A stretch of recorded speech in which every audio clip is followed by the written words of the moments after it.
Assalamualaikum warahmatullahi wabarakatuh. Perkenalkan, nama saya Muhammad Amiruddin. Saya sebagai pendamping sosial program Keluarga Harapan Kementerian Sosial Republik Indonesia. Di sini saya sebentar lagi akan melakukan praktek. Assalamualaikum warahmatullahi wabarakatuh. Terima kasih Bu Fitriani. Perkenalkan, nama saya Muhammad Amiruddin. Saya adalah pendamping PKH yang selama ini mendampingi Ibu dalam hal pemberian bantuan PKH. Maksud dan tujuan kami ke sini adalah ingin melakukan stimulasi, mempraktekkan simulasi atau berbagi ilmu tentang stimulasi pada janin yang ada dalam kandungan sampai anak lahir. Nah, praktek yang kita akan lakukan ini menghabiskan waktu sekitar 10 menit. Apakah Ibu Fitri bersedia? Terima kasih Bu Fitri atas waktunya. Nah, Ibu Fitri, ini memang sebaiknya kita melakukan ada suami dan juga istri, karena suami dalam keadaan mencari rezeki, jadi kami sampaikan saja kepada Ibu, dan nanti bisa diberi informasi juga kepada suami saat sudah berada di rumah. Ya, Ibu Fitri ya? Ya. Nah, sebelum kami melakukan praktek, kami menjelaskan sedikit sama Ibu Fitri.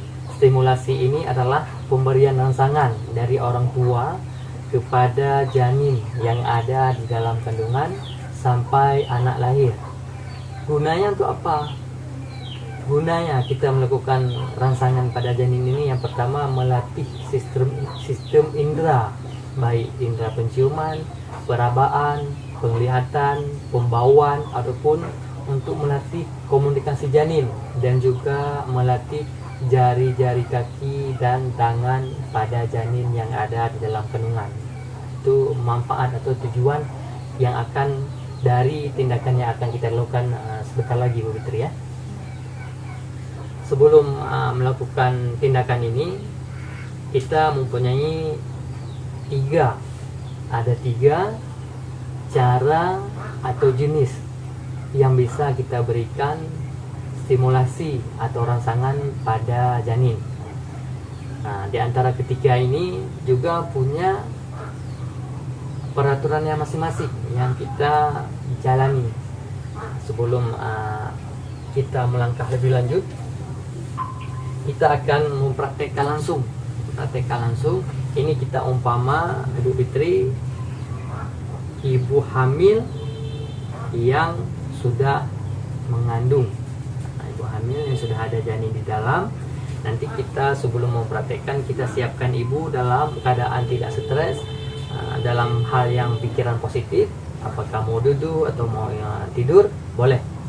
Langsung gimana supaya ibu merasa nyaman. Nah, praktek yang pertama Bu, ini kita udah posisikan, ini contohnya ibu hamil. Yang pertama yaitu praktek sentuhan. Sentuhan ini diberikan oleh orang tua atau orang terdekat janin, dan hanya menggunakan cukup tangan saja. Cukup kedua tangan saja memberikan rangsangan sentuhan kepada janin yang ada di dalam kandungan. Sentuhan yang kita berikan ini adalah dalam bentuk yang sangat lembut. Tidak ada kekerasan pada saat pemberian stimulasi ini. Ini saya contohkan. Ini boleh tangan bapak atau tangan ibu langsung memegang perut ibu hamil sambil merasakan sentuhan kepada janin yang ada dalam perut. Ingat Bu, kita tidak melakukan yang keras-keras atau kekerasan, cukup sentuhan yang sangat lembut saja. Nah, walaupun kita menyentuhnya di luar perut, namun si janin yang ada dalam perut sudah bisa merasakan sentuhan, karena pada masa ini pembentukan jaringan otak dan juga gerakan refleks pada janin sudah mulai tumbuh. Nah, praktek sentuhan ini diberikan atau stimulasi sentuhan ini diberikan pada umur kehamilan trimester pertama. Trimester pertama itu bulan 1 hamil, bulan 2 dan bulan 3. Itu adalah masuk ke trimester pertama. Itu selama 3 bulan bulan 1, bulan 3, bulan 1, bulan 2, bulan 3 hamil, kita boleh memberikan praktek rangsangan sentuhan. Nah, selanjutnya praktek yang kedua, yaitu praktek stimulasi pemberian rangsangan dalam bentuk suara. Nah, praktek yang suara ini, rangsangan suara, bisa kita berikan pada umur kehamilan trimester kedua. Trimester kedua adalah umur hamil dari bulan 4, bulan 5, bulan 6. Ini masuk dalam trimester kedua. Simulasi suara yang bisa diberikan boleh bernyanyi yang syahdu, boleh lagu rohani, boleh juga kata-kata yang positif. Ingat ibu, yang kita berikan ini adalah dalam bentuk yang sangat lembut. Kalau mau bernyanyi juga dalam lembut, kalau mau lagu rohani juga lembut, atau kata-kata yang positif. Kita contohkan, saya berikut contoh satu, bagaimana memberi kata-kata yang positif pada janin. Kata-kata yang positif, misal nanti ibu bapak boleh mempraktekkan sambil memegang perut janin, sambil memegang janin di perut ibu, kita sampaikan, "Nak, ayah sama ibu di sini siap mendukung anak apapun dalam pemenuhan nutrisi, baik beri gizi yang bagus atau obat-obatan dalam menunjang untuk kesehatan anak dalam perut. Ibu sama ayah sangat-sangat siap untuk merawat anak hingga lahir dalam keadaan normal." Jadi anak yang di dalam kandungan jangan cemas ya, jangan khawatir. Mama sama ayah siap mendampingi anak kapanpun anak perlu. Itu yang kata-kata positif yang bisa kita berikan pada janin dalam kandungan. Sekarang kita lanjut ke praktek ketiga.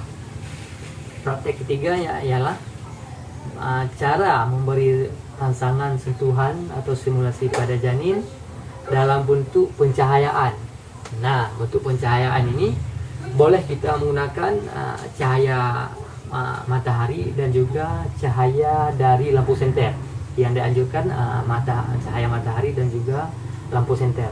Nah, kalau dari cahaya matahari, pada saat ibu melakukan aktivitas, apakah itu mau belanja atau aktivitas olahraga fisik yang ringan sekitar 10 menit, atau duduk di depan rumah, apapun kegiatan ibu yang terpapar dengan cahaya matahari, itulah cara memberikan rangsangan cahaya kepada janin. Sambil ibu jalan-jalan, sambil ibu belanja, itu kan cahaya matahari kan sudah ada di siang hari atau di pagi hari sudah ada. Itu yang kena langsung kepada janin adalah simulasi cahaya dari matahari. Bukan kita langsung datang ke matahari, langsung menyodorkan diri atau langsung menampakkan diri, ini saya, bukan kayak gitu. Tapi yang dianjurkan adalah sambil kita melakukan aktivitas, ada paparan sinar matahari yang langsung kepada janin. Kalau dari senter, cahaya lampu senter juga begitu, tidak langsung kita menghadapkan lampu senter kepada janin, tapi yang dibutuhkan janin adalah cahayanya, bukan langsung kita mengarahkan senter ke perut janin.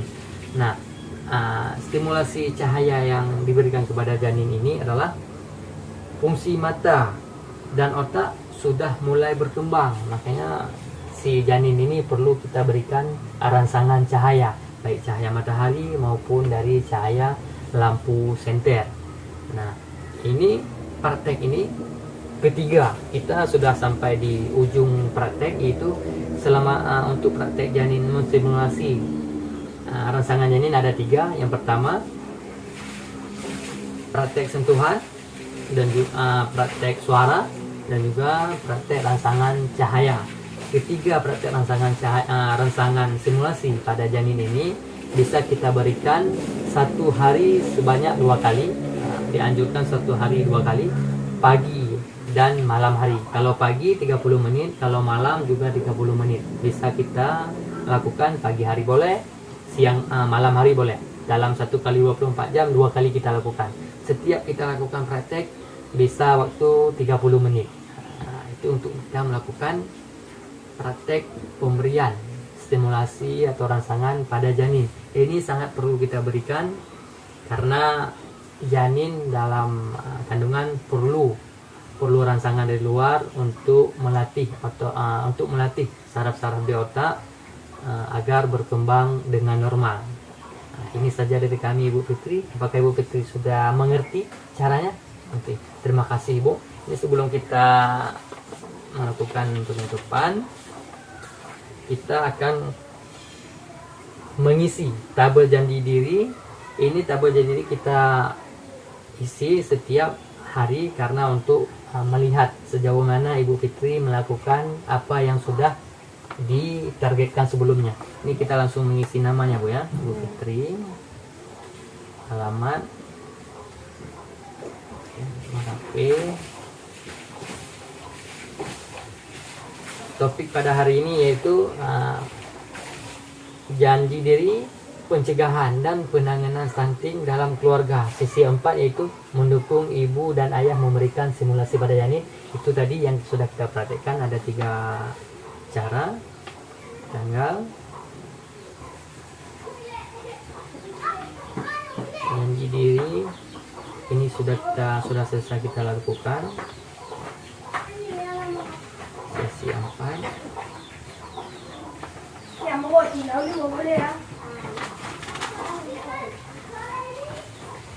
Nanti kalau ada yang kurang saya tambahin kembali Bu ya. Ini saja Bu dari kami. Terima kasih atas waktunya. Kami mohon maaf atas segala kesalahan. Assalamualaikum warahmatullahi wabarakatuh. Terima kasih kepada semuanya yang telah menonton video kami. Kami mohon maaf yang sebesarnya kepada semuanya yang telah menonton video ini atau yang belum menonton. Kami mohon maaf apabila dalam video ini ada kesalahan. Mohon maklum, kami sekarang lagi mengikuti pelatihan atau diklat penanganan dan pencegahan stunting tahun 2022 di BB-PPKS Padang yang dilaksanakan oleh Kementerian Sosial Republik Indonesia. Kami menerima segala kritik dan saran untuk perbaikan ke depan. Sekali lagi kami mohon maaf kepada semuanya apabila di dalam video ini ada kesalahan yang kami perbuat. Terima kasih.